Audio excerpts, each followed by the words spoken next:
Let's do this. The Cult of Hockey podcast by the faithful and for the faithful. I'm David Staples of the Edmonton Journal, and I'm here tonight with my longtime debate partner on Twitter, Noel Rinsky. Welcome, Noel. Thank you for having me. I was quite a shock to get the message from you today. It was a feel good moment for me for sure. I'm excited. I'm glad to hear that. Well, you have been, you're an ardent follower of the Edmonton Oilers.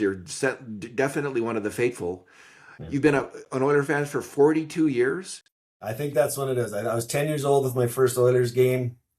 It was my dad got gifted some standing room only tickets out at the back of the Coliseum, the Edmonton Coliseum, and had a great time. Hooked ever since. So that's like the early 80s, 80, 82, Yeah, 83. yeah, 83-ish around there. Yeah. Great time to go to the Coliseum, man. That building used to shake. Oh It yeah, used to shake. Like yeah. like Rogers Place is loud, and it's always loud because they play the music so loud, and I'm an old guy and I don't like that. But it's the Coliseum, there was nothing like it. Before they put in the luxury boxes and it was more open, there was something about that in the concourse level. There was something about the noise that could be created by the fans in that building. And I know it had more of a reputation for being a quiet building compared to Rogers Place, but it rocked. Oh yeah, and the way the I think Vancouver's Coliseum was very similar to the way they had the Same building. stands on the angle in every section, so you're just right. You never miss the play. You're standing on those stairs. Alrighty, let's get at it, Noel. It's a disappointing night for Oiler fans. The Oilers had a chance to get back to real 500 tonight. Instead, they're two games below real 500. They've got 28 wins and 30 losses, I believe. Now, after 58 games, they're heading into the Olympic break on a real down note, which I actually think is a good thing. Mhm. I don't think it would have been actually, in some ways, that might have been counterproductive to have a big win and kind of mask whatever's going on with the team, cover it up. And because I think there has to be like I'm still in the camp of people who believe the Oilers can win the Stanley Cup this year, and it almost seems silly to say that in this moment, but I am still in that camp, Me too. and they have some of the best hockey players on earth are on their team. So it's like, okay, think about it. What can you do in this final stretch to make that happen? And we'll talk about that at the end of the podcast. I'll get your views on it. But we're going to start out with our usual two good things, two bad things, and two numbers. Noel, what is your good thing in this game tonight? For me, this good thing it's not just this game, it's the season, but especially the first three quarters of the game. It's Ty Emberson for me. I know he's playing in a lesser role, but he just seems to be making smart plays, simple plays. He's even making a couple high risk plays I saw today. He made a few good out passes to some people. So I just continue to love this player. I think he's making a name for himself on our top six for sure. Well, that was a hardcore fight that Hmm. he got into tonight. Like that was with I think Joel Hanley, and Yep. like in terms of a real fight where people were landing real punches, and I think Emberson actually took most of them. Yep. But you don't see that very often, and Well. it was welcome kind of burst of emotion from the Oilers. Hmm. But I agree. So I've been doing this grade A shots project. I've been doing it now since 2010, Yep. and Emberson's now reached that point where he's getting it done. He is. He's not like the Oilers obviously have defensive problems right now. They're leaking goals against. They're leaking five alarm shots against. They've got some trouble on their back end. They've got to figure out. He's not part of it. He had one tough play tonight where you know, the major mistake on that goal was Mangiapane losing a battle at the blue line, and he kind of did a flyby where he thought he was going to strip the puck, I think, and be on his way. Yeah. But he lost the battle, and now they're in on the Oilers, and they pound the puck down low, and it bounces around, and he kicks it. It doesn't kick it far enough, and it goes to someone, and it gets kicked on net by Lomberg, and then Lomberg hammers it in. I So that was a small error by Emberson, but overall, he is playing with more confidence. He's He's like the Oilers have that high cycle of the puck in their own zone. It's a very high risk maneuver in many ways. It takes a lot of confidence and a lot of skill to execute. He's been doing it very well, and he's been participating in it. Whereas last year he didn't. I can't remember last year him getting that involved in that kind of play, but now he regularly is part of that process. And I can't help but wonder if like getting to watch a lot of those playoff games was learning for him, right? So he saw that in action and now he's putting it into his play this season, right? So it's that, yeah, what did he have? 30 games of NHL experience before last year? So, Yeah, right? So, he's a smart player. Like I think he learns. I think that's a good point that he's watching and learning the whole time. I think there's a problem on the defense, and we'll get to it. There's some players who are absolutely leaking grade A shots against some defensemen who are struggling right now in a big way. right. He is not one of them. In fact, he is the least. He has the lowest rate of mistakes on grade A shots against of any Oilers Surprising. defenseman, except for Kulak, who was traded away. Right. So he and Kulak, and so now they're playing third pairing minutes. So it's a Yep. little. You expect third pairing defensemen to be a little lower than the other players, um, because they're just not playing the top competition. Nonetheless, he really is part of the. I think he's part of the solution this year. So there's players who are part of the problem, Yep. and there's guys who are part of the solution. He's definitely in that latter Well, camp. and you think about it, I mean, if the coach can rely on his bottom pairing to not make the mistakes, we have what I would think is enough high-end talent in the top two pairings that we should be okay overall. That's just the part that's not happening right now, right? Yes, that is exactly right. My good thing. Well, I'm going to pick the Kapanen goal because it was like a euphoric moment for Oiler fans. They tied it up Mhm. in the third, and we're thinking, all right, they're going to win, yay! And they didn't. They just couldn't hold a lead. But that the goal itself um, was a bit of. Let me just go to my grade A shots document for the game and see who was in on it. Pod Colson, I know, put it. Oh yeah, there was a stretch pass from Ekholm up the ice. And then it went to Bouchard at center ice, who hit Podkolzin coming in, and Podkolzin put it over to um, Kapanen, who got off a high slot shot. And it was not it wasn't that difficult a shot. He should have had that. But if you put enough shots on net, if you shoot enough, if you keep shooting, things gradually go your way. And it hit the goalie high. He couldn't corral it with his hands and his arm. And it dropped down, hit his pad, and went in. And it just, Kapanen has been playing the best hockey of his Oilers career, probably the best hockey of his NHL career. It's hard to imagine he's ever played better than this.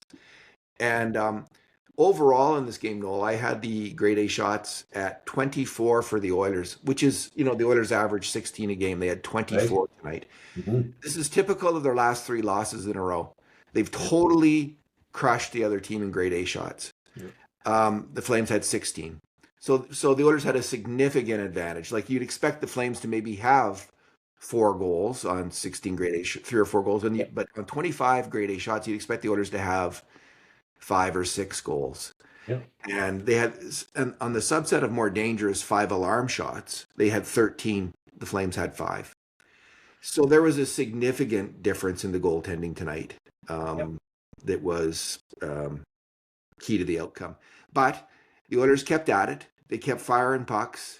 And I just think when the Flames got that fourth goal, which was kind of fluky and awful, took the life out of the Oilers a little bit. I mean, they did muster some grade A shots after that. Yep. Hyman got a good tip shot, I see. Stastny got a good shot. Nurse got a good shot at the side of the net. And Draisaitl whipped another executioner shot, one-timer shot on net.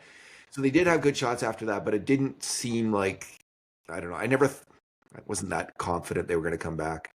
Well, But you good can for only go Kapanen. to He can the stick with it.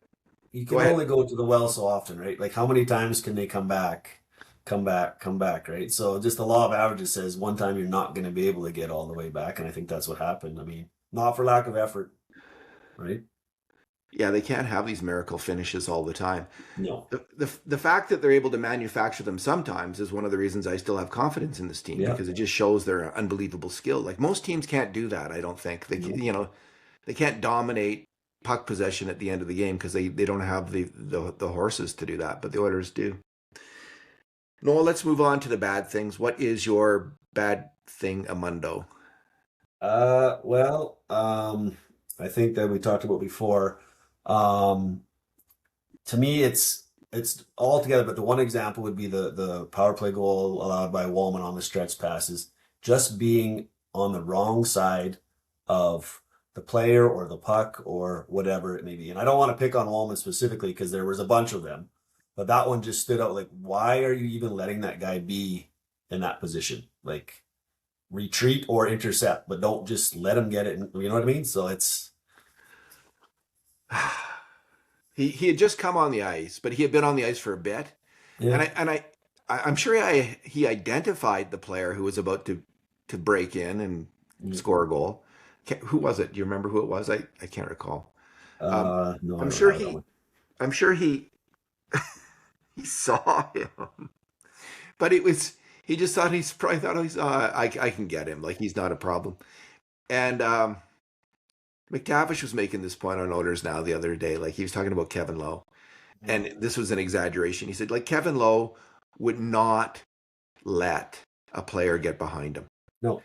He would just never let that. He said he'd never let that happen once in his career. So that was an overstatement because I'm sure it happened once in his career. But it is the fundamental rule of defensemen. Defensemen are always assessing risk reward, Mhm. and they can make plays up the ice and they can attack up the ice. But they've always got to think, what's the risk? What's the reward going to be? Is it going to be a goal?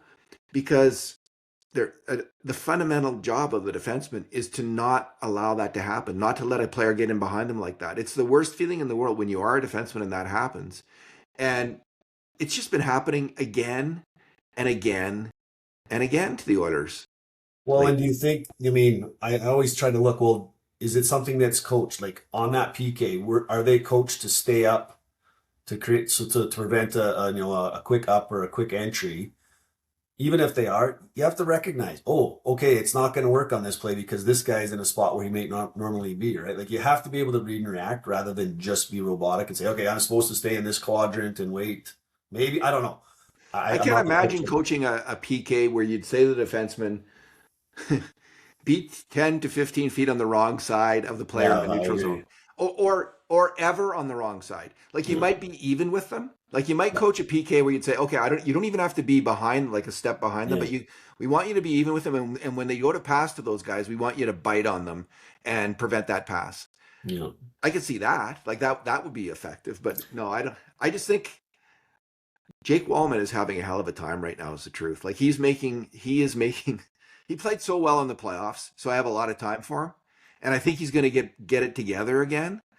But he's got to wake up. Well, Like and I mean, how much of it is injury related? I don't know. Time off, the step behind. It's just, it seems like the wrong read after wrong read after wrong read changes, coverage, when to pinch, when not to pinch. It's just all bad right now for him.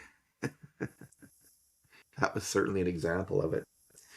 Um, my bad thing is Tristan Jari, and I haven't picked on the new goalies. Like I've been really patient with them because I think they've earned it. I think they had a really good stretch of games when they first came here. And it's only been in the last handful of games where they've started to let the team down a little bit with weaker goaltending. And tonight the goaltending wasn't close. Cooley was on a different level than Tristan Jari, and let me just go to his game comment because I wrote about it. I guess the goal that really got me the most is like I think Kelly Harudi was giving him hell on the first goal that Huberto scored, but I saw a flyby screen there that made that shot really hard to stop. Kadri went by just as the shooter was shooting, and Jari was looking on the wrong side of him, as can happen, like he's trying to see the shooter, and boom, it's in the net. Like that is a very those goals happen. Um, then there was let's see, Gridden shot on the that's who broke in Yeah, behind Jake Wallman was that Matt Fee Gridden kid. right. You'd hope the goalie can make a save there, but it is a breakaway at the same time. Like he's breaking in alone, and he's got the whole net to shoot at. And Then he there's put the it in other his one, spot. the one from the point. that goes in, and Hyman and Nurse are both exhausted. Hyman fails to Yeah. block the shot from the point, and Nurse he cruises.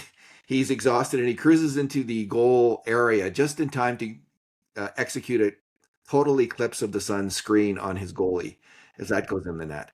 So all the early goals, like I wasn't a save would have been nice on one of them, but I don't think there was huge goalie error. But the last one where the puck got kicked into the crease by Lomborg, if he it just struck me he needed to do better with that rebound, and they were desperate for that save there, for a big save in that moment, and he just seemed kind of awkward in kicking that puck out instead of stopping it or putting it I elsewhere. I do think, I mean, I'm looking at it again a few times, and when it's the puck is bouncing to Emerson, it's kicked in the air. I Yeah, think Jari's playing maybe a shot, but then it gets kicked back towards him like across the by grain. Lomborg, So correct. that's just like a reflex. Oh boy, it's coming. Yeah, And right. I So know. I don't really blame him for that kick out. He was a little sloppy throughout the game. We're sliding and kicking some stuff. But that one there, I think he just, I mean, I don't expect the guy to kick the puck on net. I hope he doesn't either. And it just did. And then what are you going to do, right? Like, to me, that was a ping pong goal. And I have a hard time faulting one out. I can live with some of the faults on the other ones. That one, I was just like, it's just Oilersville. What's happening right now? What can go wrong will go wrong. Well, you make a convincing argument there, Noel. I'll give you credit on that. Like I'm just going I'm to change his trying. mark. I'm going to bump his mark up one mark there because I was a little hard on him that. I like essentially what you're saying is true. Nonetheless, it's like we need a save. Uh Like huh. the other goalie is making big saves and unlikely saves, and But even still, look at it in the first period. He allows that goal. He stops a breakaway, right? yes, And then at the start of the second period, he stopped two odd man rushes on good chances. So we did get the saves at the time, but then we just seemed to fold one more time. Then another one goes in. And I agree. I wanted to stop on all four of those shots. I wanted just give us the save we don't expect. But yeah. Uh, I would suggest that the expected goals on Jari were about four expected goals based on the shot quality, and that's what he let in, right? So it's not like yeah, he was terrible. no, So he you might say he was a little below average, yeah. but at worst. But I just It's not good when the guy on the other end of the net is always and one it's or two three better, games right? in a row now. I Like know. I thought Ingram was actually really good last game, Yeah. Yeah. Oilers and could be on a W6 right now, honestly, with a little bit of puck luck and a little bit of, right? Maybe not the although Minnesota game as much, but still. they could also have lost a couple of those games where they pulled it out of Absolutely. the You're, air. you're So it's absolutely right. they're not playing. This January homestand has been super disappointing in terms of the quality of play from the Oilers after such a great December when McDavid just took over. All right, what's your number, Noel? Well, if anybody follows me on any of the socials that I go on, they'll know that I don't put a lot of stock into this one, but it stood out at me like crazy that the Oilers were credited with 6 hits in a 60-minute hockey game. And Yeah. I don't know how that's even, you have to bump into a guy 6 times, you'd think. So it's a bizarre one for me. Do you have the? Do you have that? Let me just. What did the Yeah. Flames So have? I got two from Nurse, two from Szymanski, one from Emerson, and one from Mangiapane. That's it.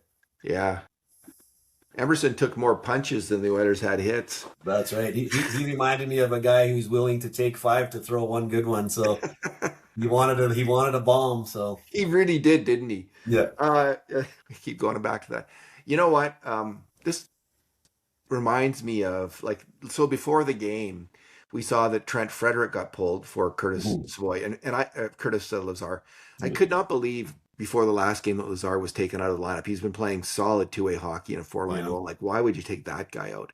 Anyway, that's what happened. He was put back in tonight, and they took out instead of taking out Janmark, who I would have personally taken out.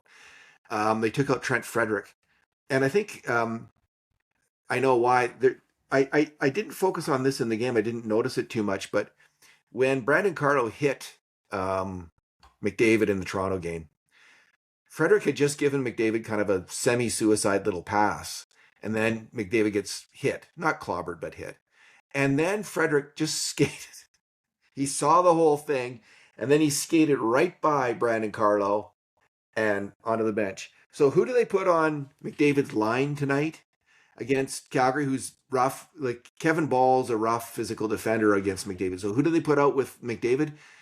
Podkolzin, who hasn't played with McDavid since the New Jersey game when McDavid got hit, and Podkolzin went and fought that guy right away, right that second. And I think I'm just, this is just my conjecture. I don't know the truth here, but I'm guessing that was a real message to Frederick. Like, man, Well, you can't it's have your that. show. It's your show, so I'm gonna let you have this. But I This is watched just it. conjecture, Law. I don't know if I'm right. So I'm just I'll give you my assessment on it. And I discussed it at length last night in another forum. But if you watch the highlight, it was kind of a McMahon and a Carlo, little bit of a collision with McDavid. They were both involved. sure. And Frederick turned around and he saw McMahon skating away, and he went right after McMahon, shook his gloves at him, said, "Let's go." And McMahon had nothing to do with it. He went off. He thought the guy was McMahon, and I will die by that one. Well, So I'm going to watch it again because maybe you're right. Maybe I missed that. Maybe that's what he was yeah, doing. you watch him. He makes a straight line for him, and then he shakes. You can see him shake his gloves, and McMahon said no. So and then he went off. So You know what? Hockey happens fast, and yeah. maybe that's exactly what happened, and maybe I've got this completely wrong. But it's possible the coach got it wrong too, and blamed him for not fighting somebody. Well, But who knows? I'll give you my opinion on why he's pulling guys. It can only be a showcase from Mangiapane.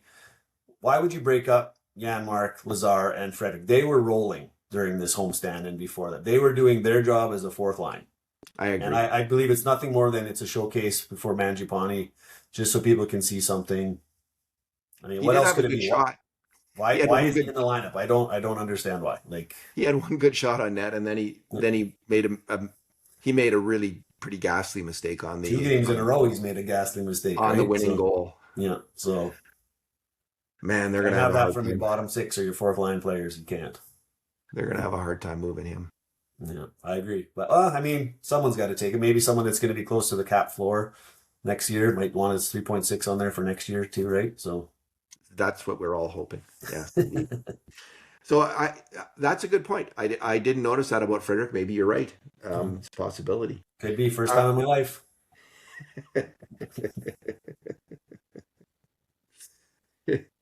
all right.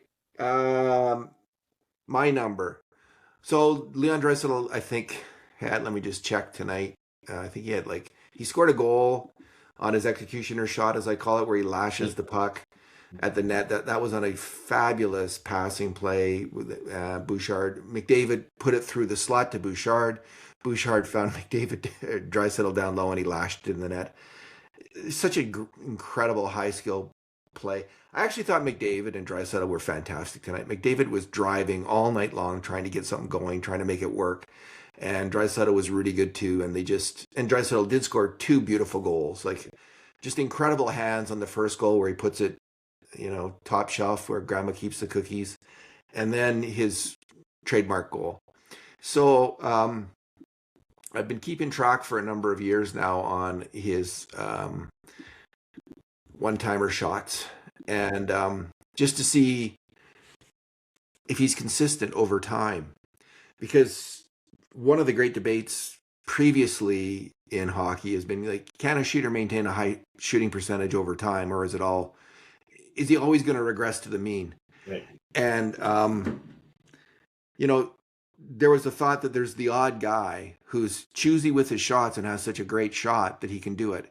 And Draisaitl has proven that out. And the reason he's been able to prove that out is because of this one-timer shot, which is so exceptionally dangerous. So I've been tracking it. The debate really heated up when he scored, I think, 50 goals in 29-20, like more than 50 goals, I think. And so that's when I was tracking it from that year on. And since then, he's played 571 regular season and playoff games, and he's scored. So 571 games, and he's had a total of 458 one-timer shots on net, and 33% of those have gone in the net. 33%. These are shots taken from well outside any kind of home plate scoring Yeah. chance area, generally speaking. They're not taken from an area players usually score. He's No. scoring on 33% of them. And this year he's pretty much right on track. He's played 58 games. He's had 49 one-timers. So that's 0.84 per game. He's been averaging 0.8 per game.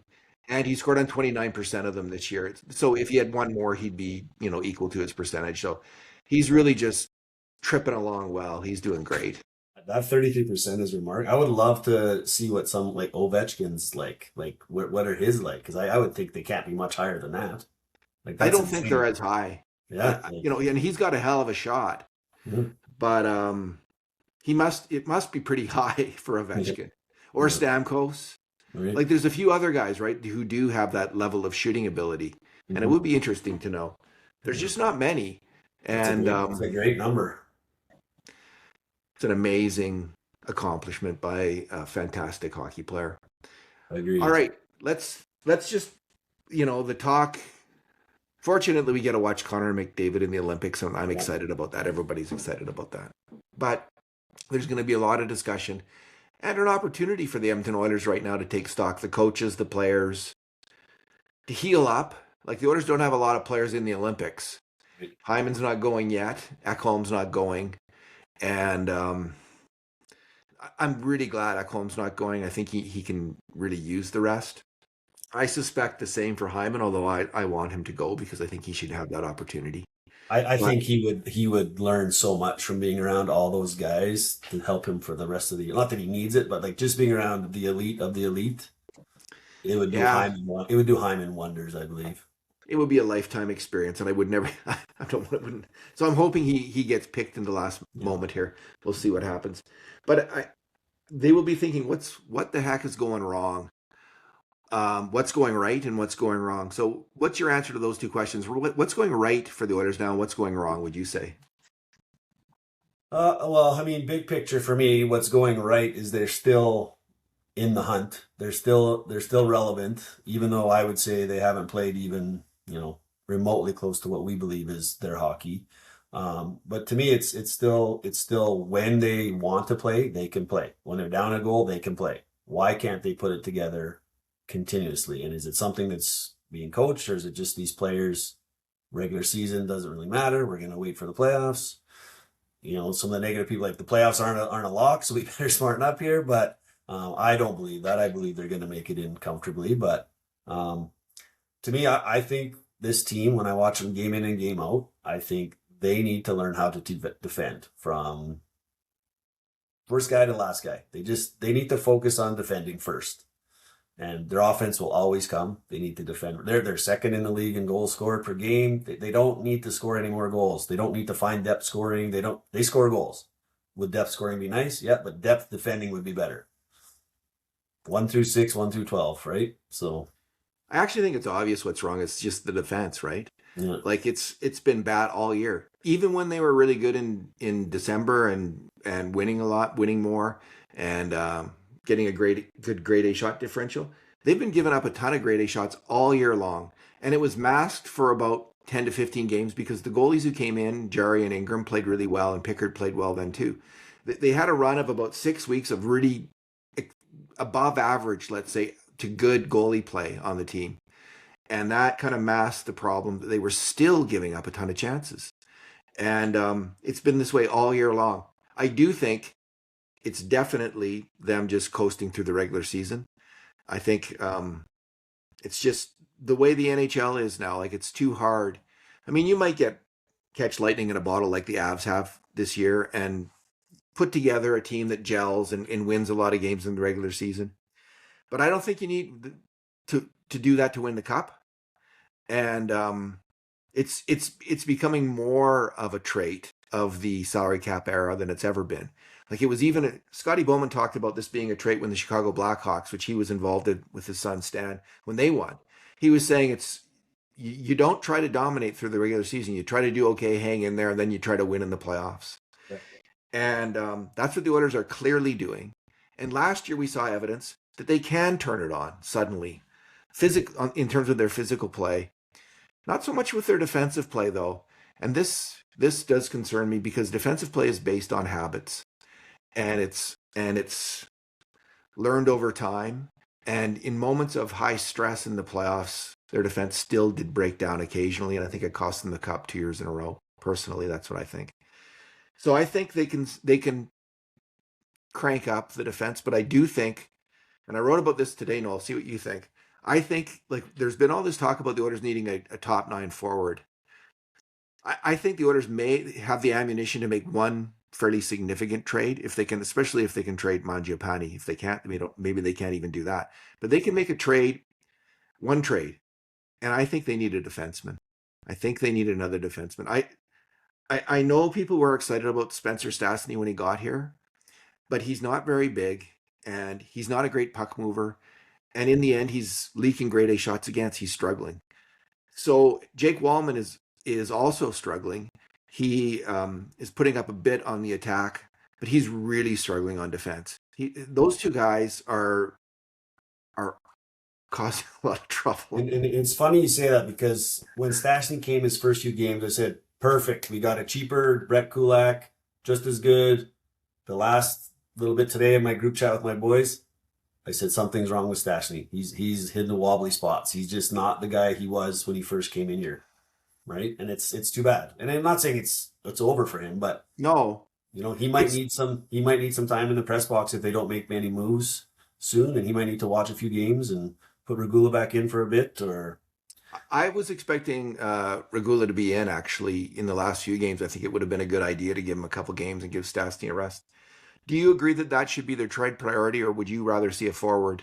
100% it's a defenseman for me. Like It is a 100%. Like I don't like to spitball names, but a guy like a Jamie Oleksiak or somebody who's not, high end, but is just going to solidify things, right? That, I don't think he's available, or if he is, who knows, but just a guy in that ilk, like something they can come in and just shore some things up, put some guys in the right slots.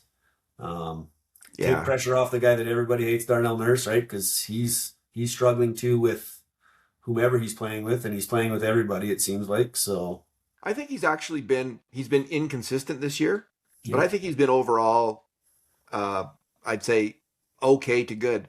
Like overall, he had a really good stretch of about, let's say, 6 weeks to 2 months of play. yeah, yeah, He started out really bad, but it's funny how inconsistent all the players are actually right, when you start to look closely at them. It's not just the goalies who are hot yeah, and cold. The players are so hot and cold. And Darnell is hot and cold. He's at his best, I think, when he plays a physical game and concentrates on a low risk physical hockey game. And if he does that, he can help them win a Stanley Cup. Now he hasn't yet done yeah. that in the playoffs, We're all but hoping. And he's done it in the regular season and he's doing it this year. So I yeah, think I don't think he and Wallman work.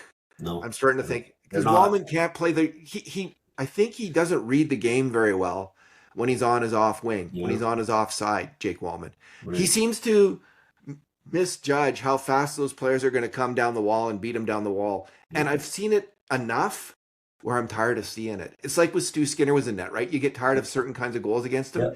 yeah, You can't see it anymore. yeah. Don't put him there. Right. And unless the coaching staff is going to split up Bouchard and Ekholm, the choices are limited. So you have to look at putting Emerson back with Nurse, Yes. putting Wallman on his proper side on the Yeah. bottom pairing, and then maybe make Stastny play the other side, or play Regula, or bring up Stillman, or something, right? Or make a Until they trade. acquire somebody, right? Yeah. Yeah. And I take think your that's lumps. the answer. Yeah, I think so. It has to be, Like right? Klingberg and Wallman were really good in the playoffs Yeah, last year for a number of several series, yeah, and then they had to split them up because there was injuries and stuff. But um, that's when Wallman played well when he was yeah. when he was on his correct side, and I think he needs to get back there quickly. I'm not so sure. So there's another. I was big on the draft Paul Coffey movement early in the year Yeah. because the defense just crashed. Like the results were terrible in the first 20 games. Since then, they've actually the results have not like they've improved largely because the top pairing has taken off and is really doing well on the attack, especially like the attacking prowess of the top pairing is out of this world good. Not so good on defense sometimes, but they really are just unbelievable puck moving defensemen. So I'm not sure about like I don't think it's happening. I think what do you think about that? Would you like to see that? Uh, I, I mean, he was successful if it was him. I don't know that it was him being successful as a D coach or if our D men individually were playing better. You can name all of our D men and think, yeah, he's a great defenseman. He plays great. He's played great. He's done well, but they're just not doing it this year. None of our defensemen, except for maybe Emerson, have been on an even keel or a straight arrow up. Everyone's been up. Like Bouchard started poor, got great, and he's been unreal for like 2 months for me. Like I'm not the biggest Bouchard supporter in general, but he has changed my opinion these last 6, 8 weeks. He's just been doing it all. Like he's been driving plays with his feet aloft, which I like to see him skating the puck. So I think Paul Coffey, I don't think he wants to come back in. I don't. I don't think it's an option at all. But how good would it look for him if he did and things turned around, if he's the savior, right? Maybe, right? It was most recently raised. Well, it's been raised a bit, but Jim Matheson raised it in an article today, and that's interesting to me because Jim's so well connected. Yeah. And I don't know if Jim, like I haven't asked Jim this. I don't know if he's talked to Coffee or anything like that or what's going on, but um, I think it might be a possibility. It would be for a short amount of time. Um, Maybe they just need the energy that Paul Coffey brings to the dressing room. Like he's a big personality, I hear. Like he really is. He's an opinionated person. But man, that defense improved dramatically when he took over from it was Manson, wasn't it? Yeah. Yeah. And it took a big hit. Now it's actually not so bad lately with the current coach, but in the last 4 or 5 or 6 games, it's gotten really bad again, and things are not going well. And um, they've got to do everything they can to win the Stanley Cup. Like that's what I believe. You are in a window where you can't think of this NHL like if you grew up in the 70s, 80s, 90s NHL, 2000, even 2010 or 2000s NHL, it is not the same NHL. You can't think of teams that win the Stanley Cup as being necessarily these dominant teams. They have to have all the best players, and they just roll over their opposition. No, all kinds of different kinds of teams I think can win the Stanley Cup, and the Oilers are certainly one of them this year. Like I think if you know if I had to put a list of favorites, there might be 4 teams ahead of them, but that would be it because they have Connor McDavid and Leon Draisaitl and Evan Bouchard and Matthias Ekholm and Zach Hyman and Ryan Nugent Hopkins and some players who are coming on, like they're getting better. Vasily Podkolzin and Kasperi Kapanen. These guys are getting Szymanski even. He looks good. Like there's and Wallman has been good. So I still I still am optimistic. Um, Too. but you could easily see them go. I could easily see them going on in the first round as well if they don't get on top of this defensive issue. Yeah. See, I'm a little bit, to me, if they make it, they become a favorite. If they make the playoffs, they become one of the favorites, I think. For Just, sure. right? So I'm not going to say that, oh, they're not good enough to beat Dallas or call. Once they get in, they're good enough to beat anybody, I feel. I agree. They showed that last year. Yep. Alrighty, Noel, let's leave it there. I want to thank you for coming on and talking tonight. Well, I appreciate it. I really enjoyed it, and it's just great for me to just see what you guys do in your little world here. I love it. It's great from this side. And thanks to everyone who listens to the Cult of Hockey, to the smartest, sharpest, sanest hockey fans in the world, the faithful. And in the meantime, and in between time, this has been another edition of the Cult of Hockey podcast.